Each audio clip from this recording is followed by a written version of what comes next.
Before we get into today's show, let me tell you about HubSpot. If you're hustling in the trenches to build a business or bootstrapping one of your own, let's talk about an AI-powered tool that can lighten up your workload a bit.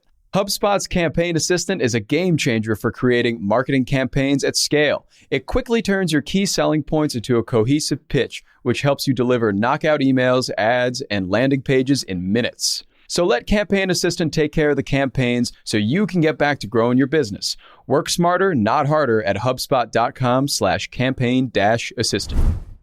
Good morning, everyone. It's Wednesday, September 27th. I'm Mark Dent here with Rob Litterst, and you're listening to the Hustle Daily Show.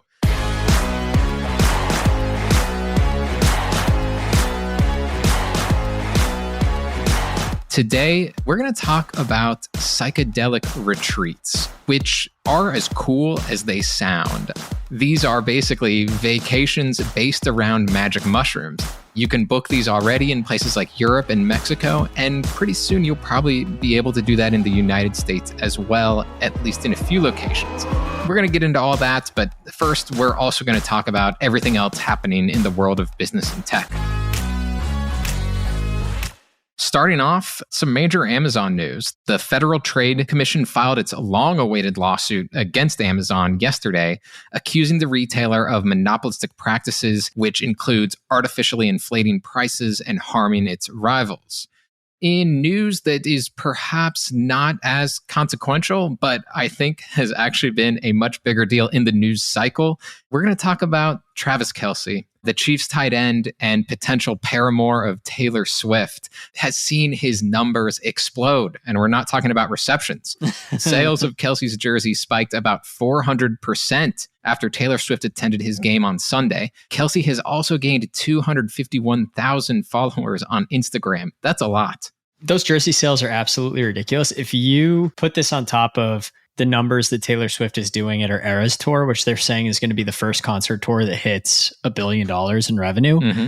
Like, does Taylor Swift have the potential to move the economy? Honestly, we're going to talk about what's happening in the economy a little bit later. I think we just need to figure out a way to get Taylor Swift involved because she makes purchases happen, Mark. You know? Yeah, and it's these huge economic forces that we're talking about, like jersey sales for like major companies like Fanatics or whatever, who reap the benefits of that in the NFL. But, you know, like we were talking earlier this summer, there's a lot of people who have like these kind of niche Taylor Swift businesses that have been making a lot of money recently. And there are, by the way, a lot of Taylor Swift, Travis Kelce related garb that you can now buy on Etsy. Already? Oh, already. And I'm not going to say that one of them is already in my cart, but one of them is already in my cart. I'm probably going to buy one. When you think of like mass culture, there's not a lot of it anymore, but there is NFL and there is Taylor Swift. Totally. Let's move on here to some VC news. Sierra Space has raised $290 million in funds on top of $1.4 billion raised in 2021, which values the company at $5.3 billion. This new investment will fund work on the company's Dream Chaser space vehicle and space station projects. On to retail. Target says it is going to close 9 stores nationwide because of increased theft and safety threats to employees. So these locations are in New York, Seattle, Portland, and the Bay Area. So there's been a lot of coverage about increased theft in retail over the last couple of years, basically since the pandemic.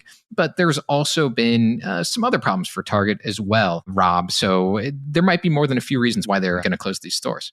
Yeah, I don't think I've ever seen a retailer say they're closing stores because of theft and safety threats. This almost feels like an optics play to kind of disguise the fact that performance has been suffering in some of these locations. And that's the real reason that they're shutting it down. But I mean, I have been out in San Francisco, and obviously I know Portland definitely has some crime issues as well. And yeah, no doubt. So I'm not like downplaying that at all. Like I could totally see that being the case, but I'd just be really surprised if that's the main reason that they're closing down. Yeah, and CNBC did a really nice story on this, and they pointed out that some of the data about sales loss to theft is a little bit murky of how much of an issue it really is. And then there are, of course, just broader trends in retail this year where people are spending a little bit less on household goods and clothing. And obviously, Target has had a serious problem from boycotts earlier this year from conservatives. So there's a lot going on with Target. Totally.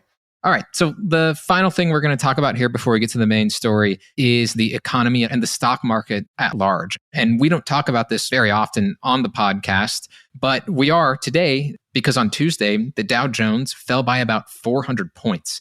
That's the biggest single day decline since March. There have been some increased economic concerns. For one thing, new home sales fell. That news just dropped on Tuesday. And there's also been a decline in consumer confidence ratings. So we've had these predictions about recessions and everything else, frankly, for the last year. And it seems like maybe we're teetering back toward those concerns a little bit more. All right. For decades, people have been going on vacations to great destinations like Italy, Greece, and Spain to relax. There's now a new way to relax because magic mushrooms and other hallucinogenic type of drugs are becoming a little bit less regulated, a little bit more legal in different countries and pretty soon in certain states in the US as well. So because of that, there's a new industry growing here, psychedelic retreats. Rob, what are these things? Yeah. So first and foremost, I would say, I think anybody who's done psychedelics or who talks about it, you'll definitely hear about some experiences that do not sound very relaxing, which is kind of funny in the context of these retreats. I mean, I think there are like a few macro trends that are swirling around that I think are making this more of a thing. First of all, obviously, the legalization of cannabis in many states has pushed more pressure on legalizing other substances like psilocybin and like other substances that could potentially help people with anxiety.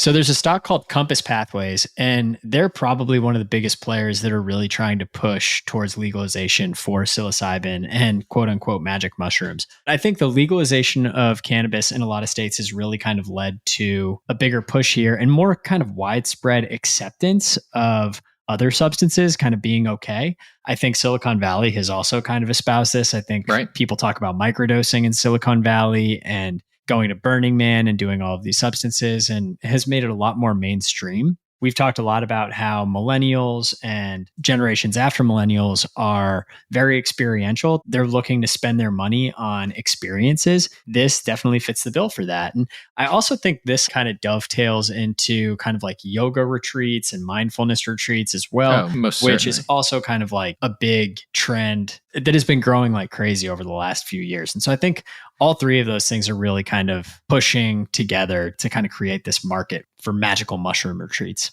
You know, the thing with these types of retreats, as with frankly any vacation, particularly to like an exotic location, like an international vacation or something like that, is the price. These are not cheap. They're not cheap at all. And I think actually that could be a good thing. It's hard to tell. I mean, I have family members who have gone on retreats like this and tried, say, ayahuasca. Mm-hmm. That's a psychedelic substance that people brew into a tea in South America and apparently has insane visualizations and the ability to really change your state of consciousness. And have heard horror stories about people having really, really bad trips and getting violent. And that's what would scare me about these retreats. I don't know how they're administering this and making sure that people don't take too much or making sure that people are taking the adequate amount for their experience level.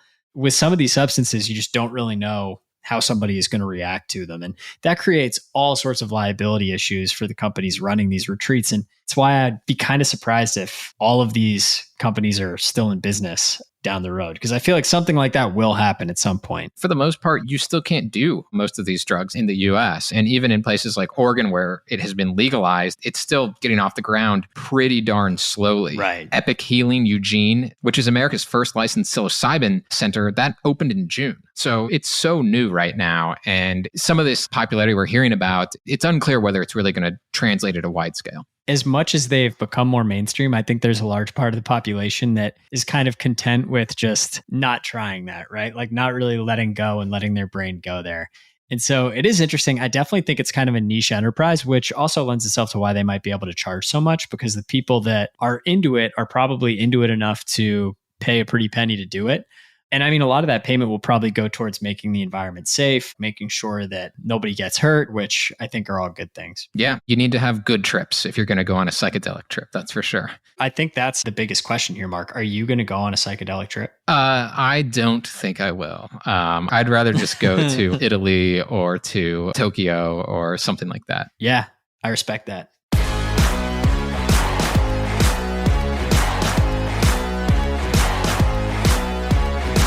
Awesome. Well, that's going to do it for us today. Thanks everybody for tuning in to the Hustle Daily Show. We're a proud part of the HubSpot podcast network. Our editor today is Robert Hartwig and our executive producer is Darren Clarke.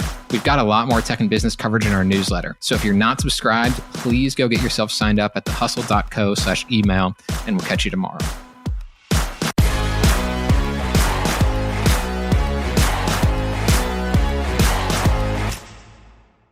Let me tell you about a show that I've been loving lately. It's called Entrepreneurs on Fire. It's hosted by the incredible John Lee Dumas. It's available now on the HubSpot podcast network.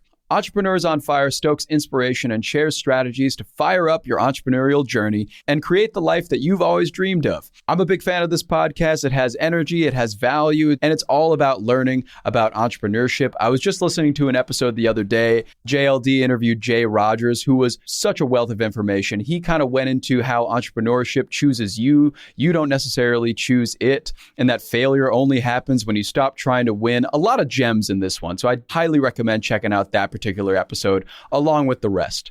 So go listen to Entrepreneurs on Fire wherever you get your podcasts.